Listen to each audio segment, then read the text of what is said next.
20. Un domingo. En una ciudad pequeña, desconocida y llena de militares gloriosos celebrando su victoria, podía resultar una agobiante pérdida de tiempo.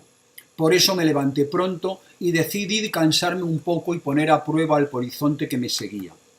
Al final resultó ser el domingo más santo de mi vida, pues acabé asistiendo a nada menos que 3 misas.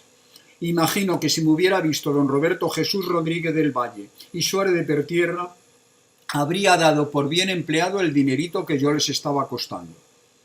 Según había visto en el plano callejero que había comprado pocos días antes en Madrid, Ceuta era una especie de península unida al continente por un istmo tan estrecho, que apenas daba para una plaza, la de África llena de árboles, que yo ya había admirado la noche anterior. En realidad, más que una península era una isla, pues al final del istmo la mano del hombre había practicado un foso navegable, cruzado a su entrada por el puente de la Virgen de África y a su salida por el puente del Cristo, o viceversa. Antes de salir del hotel y tras consultar el plano, me había propuesto dar la vuelta a esa península siguiendo una carretera que subía al Monte Hacho por la fachada norte de la ciudad y tras bordearlo regresaba al istmo por la fachada sur. Pero ya se sabe que el hombre propone y Dios dispone, y al final el policía que me seguía era tan soso que el juego me cansó enseguida y decidí regresar por donde había ido.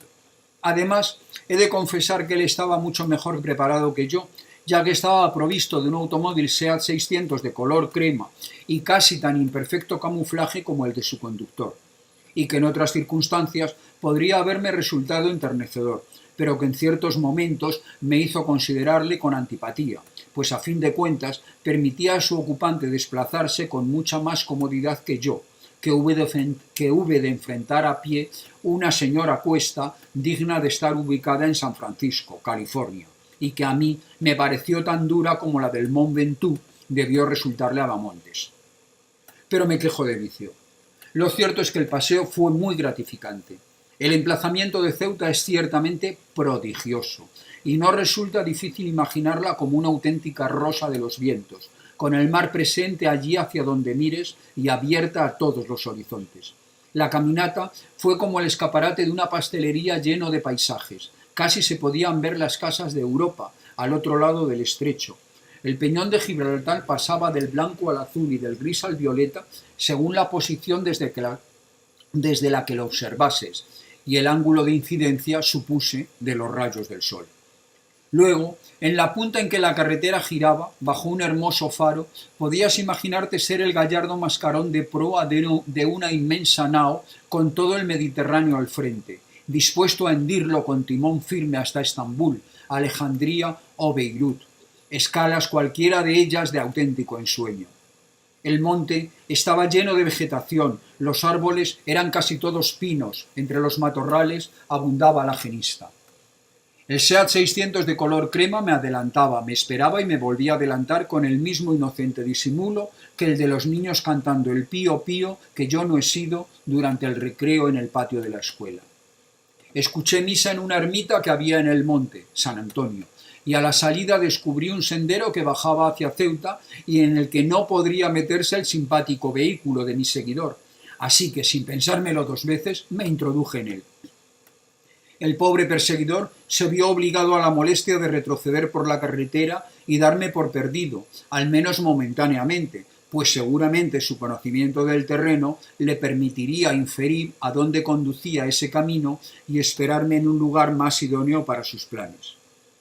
Cuando llegué al hotel, siempre con el sabueso en mis talones, me cambié y me dispuse a honrar el domingo como todo detective debe hacer en sus visitas a provincias. Las misas mayores, de pueblos y ciudades pequeñas, son el mejor compendio del quién es quién, del cuál es cuál y del cómo es cómo, fácilmente reducibles en realidad al quién tiene cuánto de la sociedad de esos lugares. En Ceuta había creído deducir durante mi conversación con la viuda y preguntando al recepcionista del Atlante una cierta bicefalia a ese respecto, pues los 2 templos sitos en la plaza de África parecían compartir una situación de preeminencia en la vida social de la ciudad. Escuché primero misa Nuestra Señora de África, y aunque lo sabía de antemano, no me hubiera costado ningún esfuerzo descubrir que el oficiante era el famoso padre Marcelo, pues su homilía fue una fehaciente repetición de todos los clichés del Opus con los que yo ya me había familiarizado gracias a mis conversaciones con don Roberto Jesús Rodríguez del Valle y Suárez de Pertierra, mi generoso suministrador del bendito maná, y con doña Pilar Burgos Recarte, viuda del coronel Estébanez, a la que, por cierto, pude ver entregada a su devoción en las primeras filas del templo. Versó el sermón del padre Marcelo sobre el orden, sobre Dios y sobre el César, sobre el orden, sobre el progreso ordenado, sobre el orden y sobre el ordenado desarrollo. De tanto oír aquí y acuya la misma cantinela, las palabras llegaban a mi cerebro huecas. Se habían vaciado de no importa qué significado, si es que alguna vez habían tenido de verdad un significado. También aparecía la divisa orden y progreso en la bandera de Brasil, y sin embargo, según las informaciones que yo había podido leer, lo más ordenado en el país del samba y de la bossa nova parecía ser su selección de fútbol liderada por ese genio llamado Pelé. Y los elementos más progresistas de ese país estaban siendo sistemáticamente torturados por la dictadura militar desde 1964. Palabras, palabras huecas. La misa que escuché a continuación en la catedral fue mucho más convencional y previsible, desde luego mucho más acorde con el ecumenismo del Vaticano II y de Pablo VI que la del padre Marcelo. Luego me he enterado de que el obispo de Ceuta, que lo es también de Cádiz, es un tal Añoveros, que por lo visto es bastante proclive como el Tarancón a una iglesia, dicen, al servicio de la verdad y del pueblo, en frontal oposición a los jerárquicos planteamientos clasistas y pragmáticos del Opus Dei. Supongo que mi pertinaz perseguidor se habrá ganado el cielo o al menos un buen puñado de indulgencias, pues no ha tenido más remedio que tragarse las 3 misas como yo, sin ni siquiera el consuelo de sacar, como yo, teoremas sociológicos por el inefable método de la cuenta de la vieja. Como todos los gastos derivados de la investigación van a ser sufragados amable y providencialmente por don Roberto Jesús Rodríguez del Valle y Suárez de Pertierra, no he dudado en ingerir el bendito maná en el Hotel La Muralla, que es sin duda el de más ringorrango de la ciudad, en forma de un cóctel de mariscos de rechupete, un sabroso solomillo a la pimienta y 1000 hojas de crema para chuparse los dedos. Me había pertrechado con la prensa del día por si tenía que esperar a que quedase alguna mesa libre, pero fui atendido nada más llegar. Quizá el dinero no pueda comprar la felicidad, pero lo que sí es seguro es que los ricos comen más ricos y son atendidos antes que los pobres. Como era domingo y estaba imbuido por las caritativas ideas que tanta misa debiera haber metido en mi sesera, estuve en un tris de hacer una seña a la gente camuflado que me seguía para que se sentara a mi mesa y disfrutase del ágape conmigo a cuenta de la para mí benéfica congregación de don Roberto Jesús Rodríguez del Valle y Suárez de Pertierra. Pero como comprobé que ya estaba dando buena cuenta en el bar del hotel de una ración de calamares a la romana, preferí dejar las cosas como estaban dentro de un orden, el orden, como debe ser. Evidentemente, al comprobar que el Hotel La Muralla era muy superior, se mirase por donde se mirase al Hotel Atlante, que don Roberto Jesús Rodríguez del Valle y Suárez de Pertierra me había aconsejado para mi estancia en Ceuta, no pude evitar una cierta suspicacia. Pero enseguida comprendí que lo mismo que yo dejaba al policiente que se conformase en una banqueta de bar con una ración de calamares mientras yo me ponía hasta las trancas de rica comida para ricos, don Roberto Jesús Rodríguez del Valle y Suárez de Pertierra me recordaba con sutileza mi posición en la escala jerárquica, relegándome al Hotel Atlante, que estaba muy bien, pero obviamente no se podía comparar con el Muralla, que hasta tenía piscina y todo. Tras el festín en el Muralla me dirigí a una calle que ya tenía señalada en el plano como fundamental, pero que todavía no había sido hollada por mis andarines pies. Se trataba del Paseo de la Independencia, y resultó tener unas vistas tan absolutamente espectaculares sobre la costa marroquí que no dudé en sentarme en una terraza para admirarlas como se merecían. Ese inesperado gesto desconcertó de tal manera a mi poco secreto policía que hube de escudriñar ostentosamente y al ojeo tanto el Faro de Ceuta como el ABC para permitirle que se escabullera en el interior de la cafetería. El talgo español. En el Faro de Ceuta el talgo era español, pero en el ABC era catalán. Cubre Barcelona-Ginebra a 130 km/h. El francés Puerta del Sol inicia vía Hendaya la ruta París-Madrid sin transbordo. Vaya domingo tan ferrocarrilero.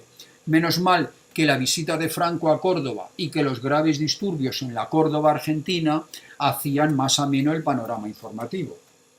A destacar el mal gusto en el ABC de unas páginas llamadas de Juventud, en las que se ridiculizaba a los jóvenes con melena y en las que se informaba acerca de cierto joven francés guapísimo, según decía la autora, que se había comprado una peluca para poder ser un serio empleado de banco de día y un alocado yeyé de noche.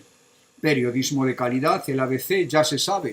Supongo que esa debía ser la sana juventud a la que se refería don Roberto Jesús Rodríguez del Valle y Suárez de Pertierra con su providencial clarividencia.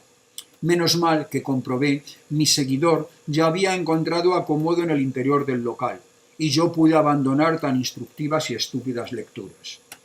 La costa marroquí se extendía ante mis ojos en una playa larga, larguísima, que se extendía hasta el horizonte en una curva elegantemente definida.